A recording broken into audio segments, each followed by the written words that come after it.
No samutiana, ono na miegwimo.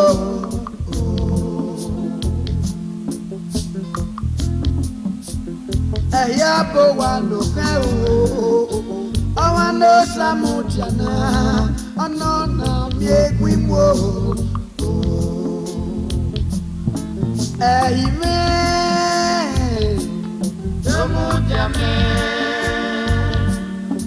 Ehimwen.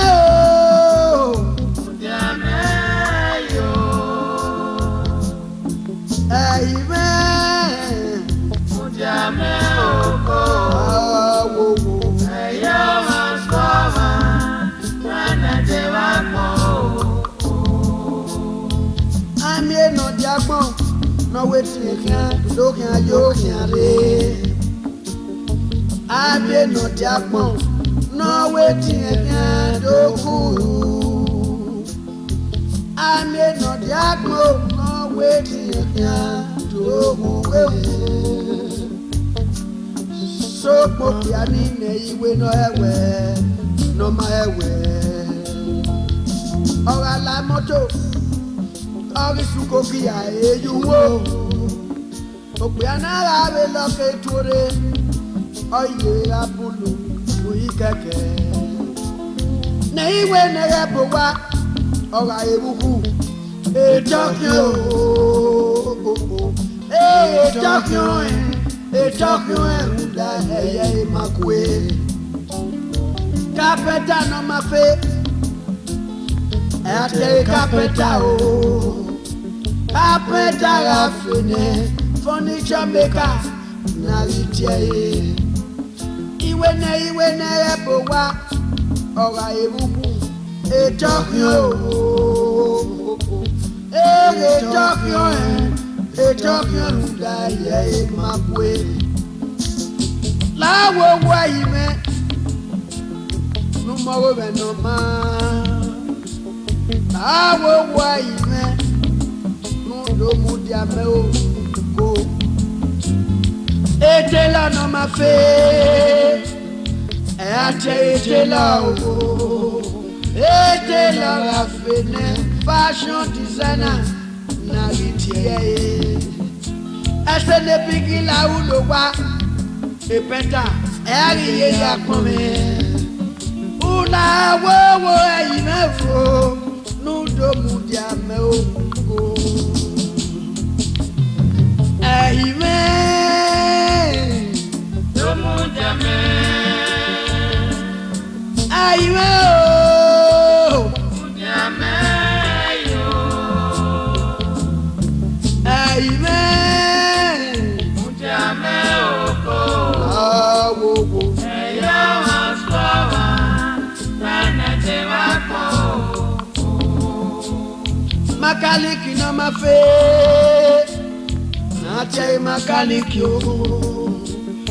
Ora megone, engineer na ritiere.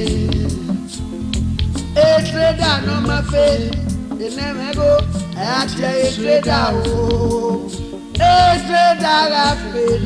Business tycoon. A musician go. No mami wa debi.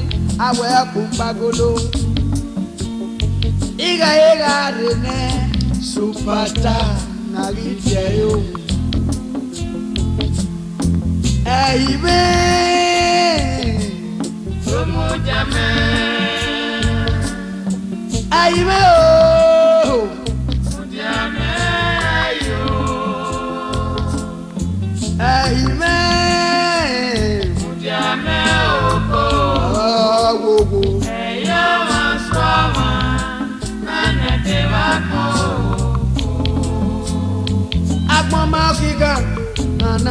ogege aritie una wo ime ege ime aye babo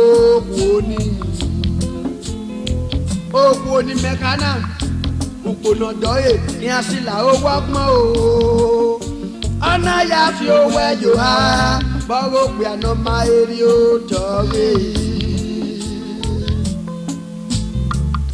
oni kana upono doye asila o wagbon o ogigi ya fi owo ejo ha ana ya fi yo o pe ana ma eri o tore Akuku sevio, ayo. Akuku sevio, ayo.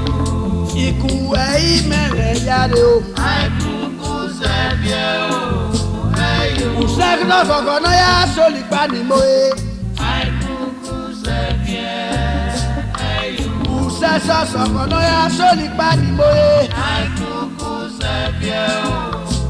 Ayiga game no damage we no we pe Akuku sevie ayo Iku Ehimwen yare Akuku sevie ayo Iku mi ori mo